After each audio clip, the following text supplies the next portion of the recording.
Les portes du Sahara se refermeront le 1er juin 2025 et déjà des bilans se font, notamment le projet d'urgence agricole de Côte d'Ivoire. Effectivement, Onjassemien, le PUACI a été initié par le gouvernement de Côte d'Ivoire et le Fonds international de développement agricole en 2021. Vous le savez, son objectif est de soutenir le gouvernement dans la fourniture d'une aide d'urgence aux petits producteurs agricoles impactés par la COVID-19, le changement climatique et engagés dans les chaînes de valeur stratégiques pour la sécurité alimentaire comme le riz et le maïs.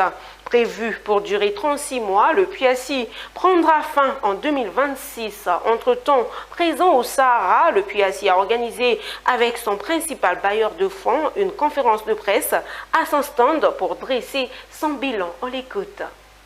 Le bilan, je pense, à mi-parcours est positif et même satisfaisant. Pourquoi? Parce que, je l'ai rappelé tantôt, il y a deux indicateurs majeurs que nous avions dans ce projet, à savoir emblaver 12 000 hectares de riz, 8 000 hectares de maïs. Et aujourd'hui, nous sommes à plus de 12 400 hectares de riz emblavé, à plus de 8 800 hectares de maïs emblavé. Donc vous voyez que nous sommes au-delà des objectifs.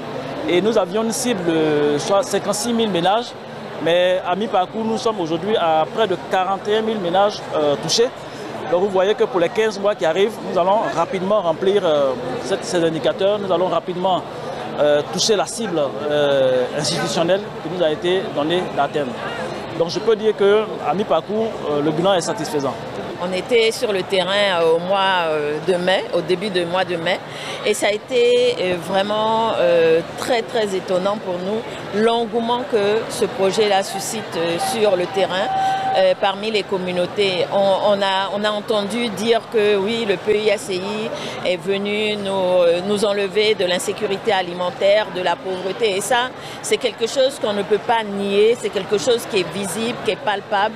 Et ça a eu un impact sur la sécurité alimentaire et les revenus des producteurs.